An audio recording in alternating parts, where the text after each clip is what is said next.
A Polícia Federal deflagrou nesta sexta-feira uma ação contra hackers suspeitos de invadirem e divulgarem dados de 200 mil servidores e autoridades, entre eles dados pessoais do presidente Jair Bolsonaro e seus próprios familiares.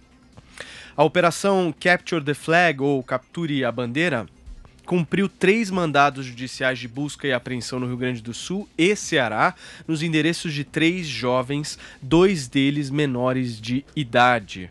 Os suspeitos integravam um grupo conhecido como Digital Space. Teriam obtido dados bancários da família do presidente e informações pessoais de militares do Rio de Janeiro. De acordo com a Polícia Federal, foram encontrados indícios de outros crimes, incluindo corrupção de menores, estelionato, fraudes bancárias e organização criminosa. Agora, outra ação da PF nessa sexta-feira, que ganhou destaque, foi a prisão do blogueiro bolsonarista Oswaldo Eustáquio, como um desdobramento do inquérito que apura o financiamento de atos antidemocráticos no país.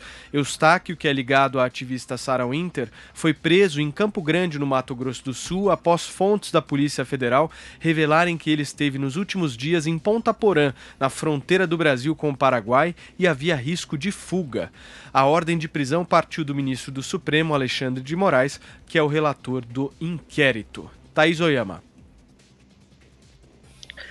Paulo, sobre o primeiro assunto, o hacker é bandido, né? Se ele age para roubar a senha de cartão de crédito, ou se ele age para roubar dados sigilosos do presidente, da República, dos servidores, etc., dá na mesma, é bandido e tem que ser preso e a polícia tem que agir.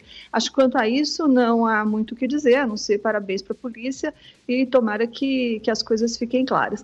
Quanto ao como é o nome? Oswaldo Eustáquio, blogueiro bolsonarista e jornalista, né? Bom, aí as coisas ainda estão meio incompletas e jornalistas, ao contrário de deputados, eles não têm imunidade nenhuma e basta uma ordem judicial para que o jornalista seja preso. Então, eu imagino que isso tenha acontecido com o Oswaldo Eustáquio, porque mau jornalismo ou jornalismo, militância disfarçada de jornalismo, por enquanto não é suficiente para mandar ninguém para a cadeia. Então, eu imagino que ele tenha feito algo grave. Ainda não entendi o que foi esse algo, mas certamente não foi o mau jornalismo que ele faz.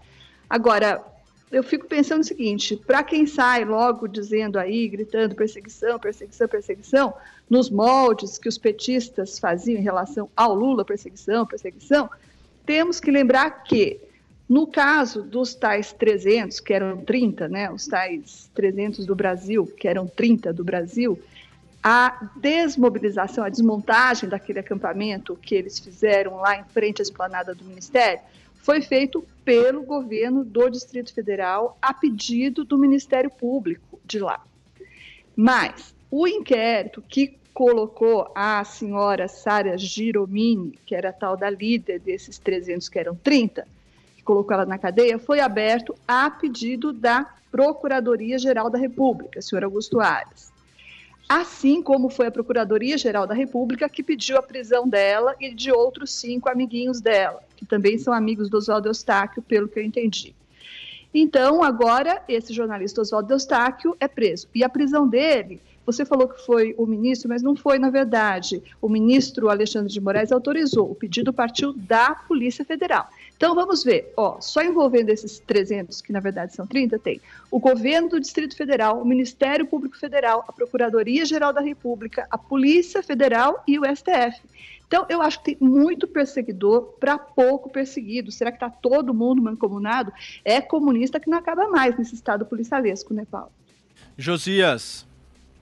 Bom, a gente tem 2 operações da Polícia Federal nessa sexta-feira, ambas muito preocupantes. A primeira preocupa porque o país ficou sabendo que 3 pessoas, um maior de idade, 2 menores de idade, conseguem acessar dados do presidente da República, da família do presidente da República, de militares, mais de 200 mil servidores. Quer dizer, que segurança temos hoje no Brasil se 3 garotos conseguem fazer isso? Me parece meio absurdo que autoridades como o presidente estejam sujeitas a esse tipo de ataque hacker. Isso é, de fato, muito preocupante, inquietante até. 200 mil servidores, o presidente da República, militares, criminosos, bom que sejam presos. Agora, é bom também que a gente tenha um mínimo de segurança digital. Precisamos discutir isso a sério no Brasil. Não é razoável que coisas assim continuem acontecendo, sobretudo numa magnitude como essa. Quanto à prisão do blogueiro, o bolsonarista Oswaldo Eustáquio, lá no Mato Grosso do Sul, a coisa preocupa porque há um déficit de transparência aqui nessa operação. A prisão ocorreu no âmbito do inquérito sobre manifestações antidemocráticas. Foi pedida pela Polícia Federal, como já realçado, autorizada pelo ministro Alexandre de Moraes, do Supremo, com um parecer favorável da Procuradoria-Geral da República, que é autora do pedido que resultou na abertura desse inquérito. Como o processo corre em segredo, não se sabe muito bem o que tem ali nos autos em relação a esse preso. O que se alega é que ele estaria tentando fugir. Uma investigação tem várias fases. No início, o sigilo pode ser justificável para não prejudicar o trabalho. Mas esse inquérito ele já está numa fase que não é primária. Esse próprio blogueiro já foi alvo de uma batida policial de busca e apreensão. Seria recomendável que houvesse um pouco mais de transparência para eliminar essa sensação de que, a pretexto de combater investidas contra o regime democrático, as autoridades possam estar tratando blogueiros amalucados, donos de opiniões excêntricas, como criminosos. Numa democracia, até os malucos têm direito de se expressar livremente. Então é preciso saber com clareza que suspeitas pesam contra esse Oswaldo Eustáquio e outros investigados nesse inquérito. Há uma novidade nessa conjuntura. Esses bolsonaristas processados, eles começam a ser abandonados à própria sorte. O presidente Bolsonaro, que os defendia publicamente, já não se anima a pegar em lanças pela liberdade de expressão. Dias atrás, quando os rapazes da Polícia Federal bateram na porta de mais de 2 dezenas de militantes bolsonaristas, o presidente disse que não assistiria calado à violação de ideias, à perseguição de direitos. Prometeu tomar todas as medidas legais. Numa outra manifestação, quando quebraram os sigilos bancários de várias pessoas, inclusive de parlamentares, o Bolsonaro disse que estava chegando a hora de tudo ser colocado no seu devido lugar. Deu a entender que alguém estava prestes a exorbitar. Ele disse lá, não vou ser o primeiro a chutar o pau da barraca. Eles estão abusando. Agora, considerando-se o silêncio do presidente, ele parece considerar que as coisas estão no seu devido lugar. Isso é uma novidade. Constantino. Vamos lá, Paulo. Como eu estou Rodrigo Paz e Amor hoje, né, eu vou discordar muito respeitosamente dos meus colegas para dizer algumas coisas. Em primeiro lugar, normalmente essa operação de hackear dados pessoais, ela é exercida pelos mais jovens. É comum esse tipo de crime ser exercido por gente mais jovem, até porque a gente sabe que vai chegando numa certa idade e fica meio obsoleto em relação à tecnologia. Eu não sei se eu entendi muito bem ou não uma fala do Josias, mas quase deu a entender ali que a culpa de ser hackeado é da vítima, ou seja, talvez seja do próprio governo ou do presidente Bolsonaro que se deixou ser hackeado. Mas, infelizmente, é um crime comum, essa garotada é muito bem treinada e consegue hackear, enfim, entidades que têm ali investimentos bilionários com segurança. Né? Só que é um crime e tem que ser punido de forma exemplar. Então, essa operação é bem-vinda. Remete também àquele caso do The Intercept, do Glenn Greenwald, que se diz jornalista, né, e é um militante, mas como é um militante de extrema esquerda, ele é poupado não só por muitos pares jornalistas, como pelo próprio Supremo, que não deixou confiscarem ali os seus materiais de jornalismo e tudo mais. Não acontece a mesma coisa quando se trata dos blogueiros bolsonaristas, até a expressão já muda um pouco, né? E o caso do Glenn Greenwald ali, né, que recebeu aquele material roubado, né, hackeado e divulgou a conta gotas, sem edição e tudo mais, aquela história toda que a gente falou várias vezes aqui, expôs ali o então ministro Moro, o próprio presidente. São coisas muito graves, né? Isso a gente não pode tolerar de forma passiva. Então, uma coisa não tem nada a ver com a outra. Só por isso que eu faço essa distinção. E eu tenho muito medo do uso das palavras sem a devida definição, porque eu vou dar um exemplo. Hoje, na sua coluna no jornal O Globo, o jornalista Pedro Doria ele falou, usou a expressão hackearam a democracia. Ele vinha fazendo uma análise ali sobre os nacional-populistas, como Trump e Bolsonaro, o caso do Brexit, e tudo isso ele acha que é muito arquitetado e organizado por esse tipo de atividade de militância digital. Ao contrário da Primavera Árabe, das manifestações chilenas, de 2013, do movimento Passe Livre, ou seja, ele conseguiu, na minha opinião, inverter tudo. Esses casos que ele dá, essas ocasiões aí que ele cita, que foram muitas vezes arquitetadas e orquestradas, enquanto que os fenômenos de Trump, Bolsonaro e Brexit são fenômenos muito mais espontâneos, né? Mas ele usar essa expressão hackearam a democracia para concluir o seu texto pedindo uma espécie de controle das redes sociais, né, contra as fake news, isso é a narrativa hoje vigente de boa parte da imprensa, dos políticos, né, que adiaram, felizmente, a votação desse troço. É censura, né? É uma maneira de falar censura, porque quem é que vai definir o que é verdade e o que é mentira? Então, na verdade, esse pessoal está incomodado, não entende direito o fenômeno, né, e quer perseguir, sim, né, blogueiros e tudo mais de direita, né, sejam, enfim, malucos ou não. Militância, como a Thaís disse, não é crime. Ela cita ali o caso do PT para comparar com o Bolsonaro. Eu sempre acho essa comparação um tanto forçada, né? Não tem nada a ver, na minha opinião, o governo do PT com o governo do Bolsonaro. Mas, veja, a blogosfera petista, bancada a soldo dos recursos públicos e tudo mais, nunca foi perseguida, nunca foi presa, né? E era um trabalho, inclusive, escancarado ali de defesa do indefensável e de crimes, né, que o PT cometia. E não precisava nem dessa blogosfera. Quando o PT anunciou financiamento de Porto e Muriel em Cuba, tivemos jornalistas aí da mídia mainstream, né, porque tem a militância também na mídia, né, como a Folha de São Paulo, por exemplo, gente lá aplaudindo que isso ia ser muito positivo para o país. Vejam o ponto a que chega a militância ideológica mascarada de jornalismo imparcial. E esse pessoal nunca foi perseguido e preso.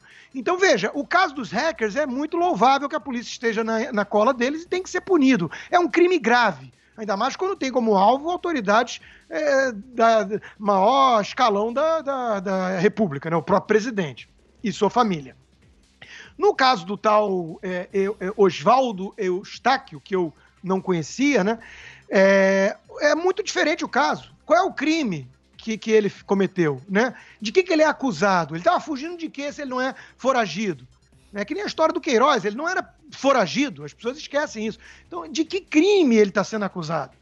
A Sarah Winter é, sim, uma presa política no país. Ela foi solta, mas com tornozeleira eletrônica e invenções jurídicas que não existem em lugar algum. Ela não pode falar com certas pessoas, não pode ir a tais lugares. Que critérios são esses? Cadê a isonomia de tratamento? Se é ameaça à democracia e se puxaram da cartola o entulho autoritário da Lei de Segurança Nacional, cadê isso para o lado da Antifa, para o lado dos black blocs, para o lado das torcidas organizadas e dos comunistas que estavam com placas pedindo ditadura do proletário nas ruas recentemente? Cadê? Então, o que estamos vivendo no Brasil hoje é claramente, sim, um Estado policialesco.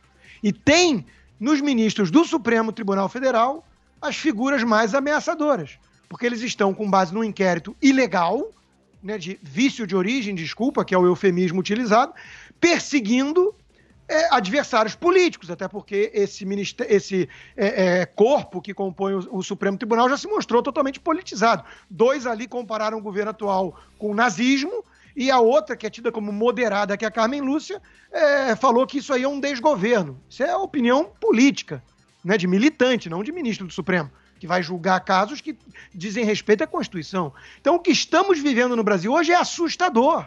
E qualquer liberal tem obrigação de estar preocupado, porque é perseguição usando o mais alto aparato do establishment, que é o suposto guardião da Constituição e da lei, para ir atrás de blogueiros, até um tanto insignificantes, né, a maioria desconhecia, para intimidar. E não acusa de crime nenhum, que nem aquela operação espalhafatosa na chácara, que pegou máscara de ursinho e um facão, uma faca menor que eu uso para cortar meu pão aqui, sendo que é numa chácara, né? E deixou constrangido até o policial que fez a operação. Então veja que absurdo que estamos vivendo, como é que liberais não estão preocupados? Quem não está preocupado, desculpa, mas não é liberal nem aqui ou nem na China, ou talvez na China. 5h30 da tarde, Josias de Souza está pedindo a palavra, é isso mesmo, Josias? É isso, não, eu queria só fazer uma observação, porque acho que o Constantino me entendeu equivocadamente.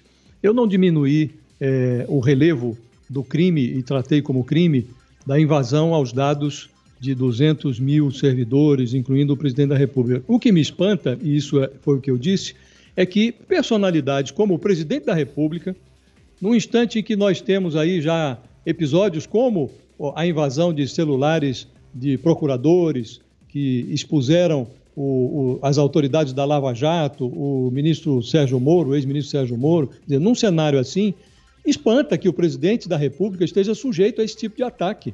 O general Augusto Heleno, que está aí frequentemente tratando de assuntos alheios à sua pasta, ao Gabinete de Segurança Institucional, ele é responsável por assegurar a segurança do presidente, inclusive em relação a esse episódio.